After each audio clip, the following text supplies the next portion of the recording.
I've got bad news. Dan Slott's going to be writing Superman. So it was reported on that Dan Slott's going to be writing Superman next year. This is not one of those like, oh, it's rumored and who knows. It's all but confirmed by DC themselves that Dan Slott will be writing Superman next year. We don't know to what extent. We don't know if it's going to be just writing Action Comics for a little bit, or if he's taking it, or if like Josh Williamson's leaving Superman, he's going to be the main writer on that, or hopefully he's not writing both books. But this is a horrific decision by DC. I don't understand DC's obsession with taking Marvel scraps. Be like, here's the worst part of Marvel that they got rid of. It's so bad that even Marvel is fine with getting rid of this person. Let's pick them up. They've got a name. They've got a name that people recognize. Dan Slott isn't really a name anyone likes, though. No one really likes Dan Slott. We're running in circles. We're doing what we did with Bendis. With Bendis, I understood a little bit more. I still think it was dumb getting Bendis, especially giving him full control over both Superman titles. I think that was really dumb, especially when you had Tomasi and Jurgens writing those books, writing Action Comics of Superman. It was like, man, this is really good. They got great synergy. You got two different styled books. It's amazing. And then you kick them both off and bring in Bendis, and Bendis ruins a lot of what was going on with Superman, especially John Kent himself. That character still has not recovered from what Bendis did to him. And now we're getting Slott. And with Bendis, I could understand a little bit because at once upon a time, Bendis was a good comic book writer and people liked him. But that was a long time ago. It's been a while since he was a good comic writer. But I understood like thinking maybe he just got bored at Marvel. He wrote like every single character there. He's been doing the same thing for a while. Maybe being at DC will give him a new spark. This is what's needed, and Bendis will be good again, and he'll tap into that old writer he used to be. But no, Bendis still sucked and was awful and was horrible as Superman. With Dan Slott, he never really had that prime that Bendis had. He never had that like, man, this one time Dan Slott was firing on all cylinders. He was kicking ass. He was really good. No, he's always been terrible. I know some people like some things from Slott, but everything I've read from Slott has been awful. He's notoriously a bad worker, just has bad work ethic, doesn't meet deadlines. There's other writers that rumored to have ghostwritten a lot of his issues because he was so lazy and didn't write his issues. So there's a lot of problems with Dan Slott. Also, every interaction I've seen with him online, he seems like a horrible person. I generally don't really care what you say on Twitter or anything like that, as long as it doesn't come into my purview. I'm cool with just whatever, as long as you write good comics. But he writes bad comics, and he's just an asshole. I don't want this guy writing Superman. I really don't, but he's going to be.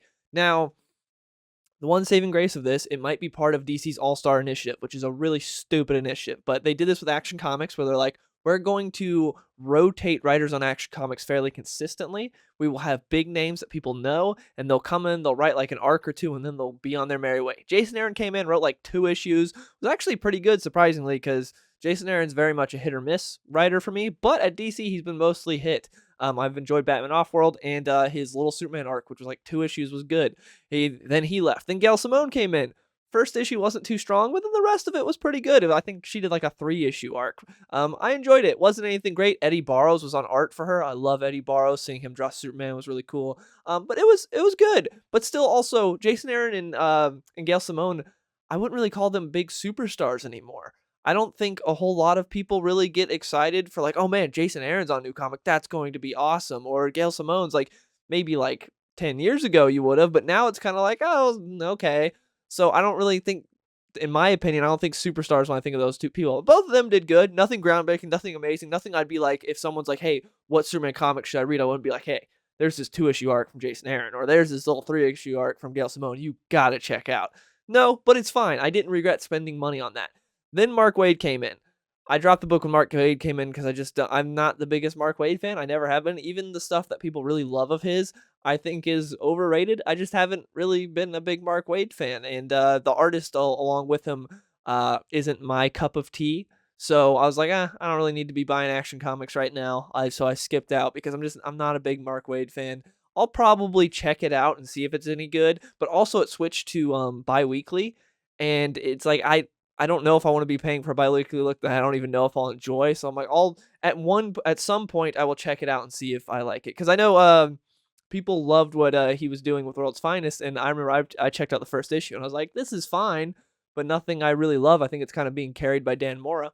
And yeah, so I've been skipping out on Action Comics. Now Joshua Williamson's writing Superman right now. But also back to Action Comics, but the next all-star team, it's supposed to be John Ridley.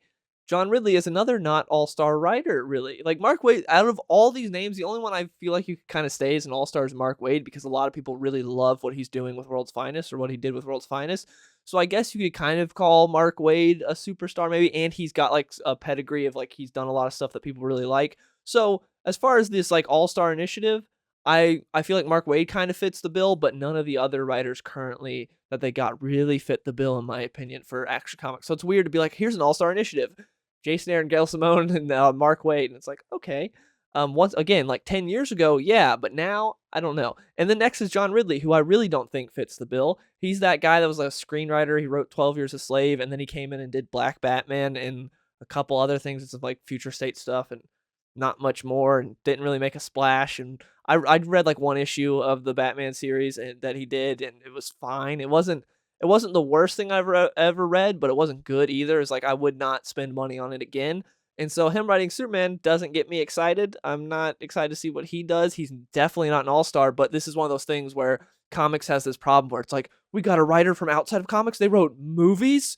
They're all-star, huge, superstar. This person's like the most important. It's like, but they haven't written comics before. Just because they wrote like a movie, they're a big deal. No, we shouldn't be treated like that. But comics has that problem where comics has an inferiority complex where like we're just a small little guy, and oh boy, if someone that wrote movies came over and wrote one of our titles, that'd be such a big deal. It's like, but are they good? Like, just because you can write one good movie doesn't mean you can write a good comic book. And I don't think this guy has proven himself as being a good comic book writer. But again, I haven't read a whole lot of his, but also just hearing general fan buzz, I don't think a whole lot of people care for a lot of what this guy's right now. Either definitely not to the point to make him part of this superstar all-star initiative.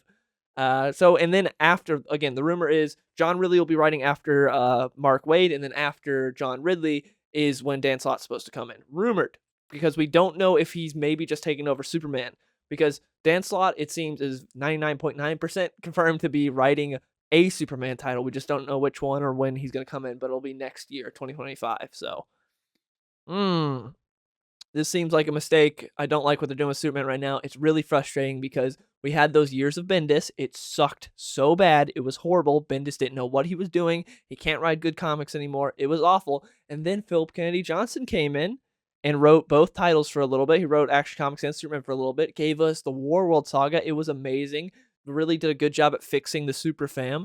It was really good. Some great character work. Of course, the world building was awesome because that's what Philip Kennedy Johnson really thrives with, is world building. And it was awesome. I loved what he was doing. He was doing some great stuff. I was like, oh man, Superman's back on track. And then they kicked him off and Joshua Williamson took over.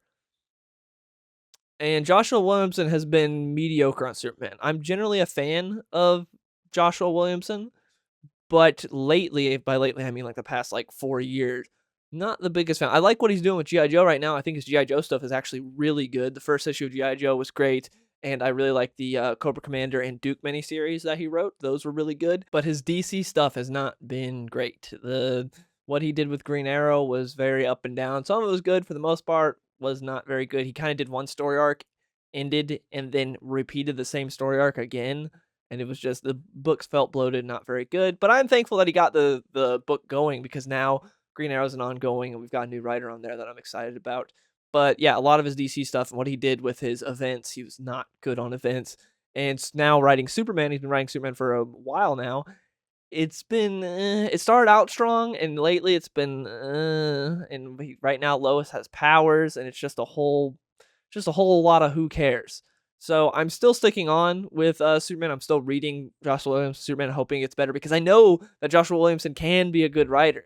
It's just a lot of stuff hasn't been great, and I really hate everything he's done with Lex Luthor. I think a lot of stuff with Lex Luthor has been really bad. But that's where I'm at with Superman right now. So hopefully it gets better. We'll see.